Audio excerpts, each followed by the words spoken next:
Would you like to come out today? Oh, yes, please, said Edward. So they lit his fire, made lots of steam, and Edward puffed away.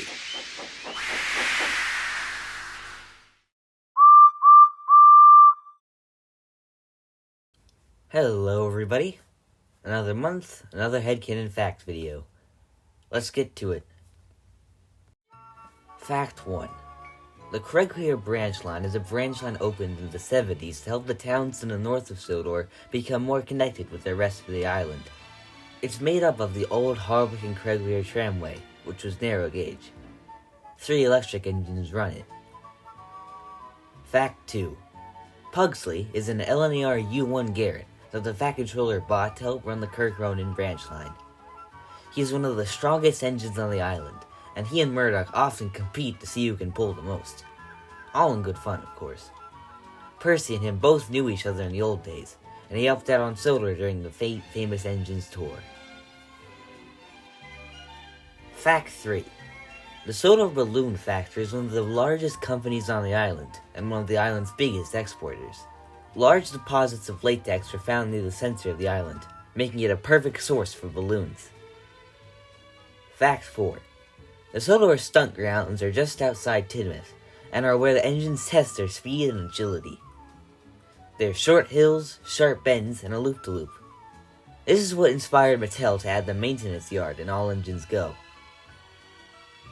Fact 5. Sam is the Uni Pacific Challenge. Okay, who am I kidding? Happy April Fools, everybody. I hope I had you at the beginning there. None of those are actually canon. Even I'm not crazy enough to put a Challenger on SoDo. I'm still going to answer your questions, though, for realsies. Mr. Bluewell Train 55 asks, how many engines have been killed in accidents on the NWR? Around 7-ish. The full number is unknown to even me. Most of the major ones were killed during the early years. I got 2 questions asking if there is a Terrier on SoDo, oddly enough, and I'm pleased to say yes, there is. In the early 20th century, before the First World War, Crowman's Gate Workshops, which was its own company in these days, needed another shunter. Luckily for them, A1 Terrier number 39 Denmark had just been put into storage, and its owners were looking to sell it. Seeing as the engine had a background in construction, the company bought him. Denny, as he would be known, worked the shops of Crowman's Gate for several years, eventually being rebuilt in an A1X, fitted with an Isle of Wight style bunker, and given spectacles when his eyesight started to falter.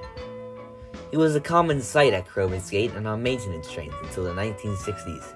This was when the Krusty incident occurred at the works, which caused him to decide to retire. He now lives at a railway museum on the island, and takes excursions showing the island's industrial heart. On occasion, he helps the other works engines like Harvey when they need it. The Ruined Breakfast, sick name, asks, how does Murdoch work in your AU?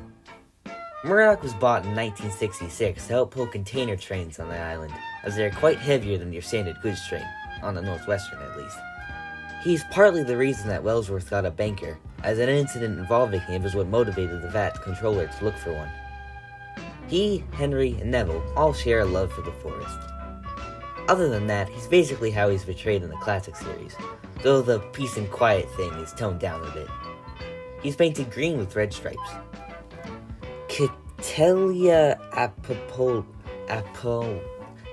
Apollon asks, sorry if I screwed that up, how is your AU different from the official Thomas and Friends show? Is it darker or something? That's a rather deep question. I believe you're talking about in terms of tone, because my AU is different in so many ways. I'd say that my version of Thomas is definitely darker than the official one, and I'm willing to do things the showrunners wouldn't dare do, such as, killing characters. But that doesn't mean it's all doom and gloom. I try to keep a balance of dark aspects and wholesome aspects. In my eyes, you can't have too many depressing stories in your Thomas AU. Sure, not everything is happy, that's just a fact of life. But at its core, I think Tom is supposed to cheer us up. Even if it's just small moments, I feel it's important to have uplifting parts in your stories. The entire franchise started because a dad was trying to make his son feel better, after all. Well, that's all, folks. This is EdwardsDayOut, signing off.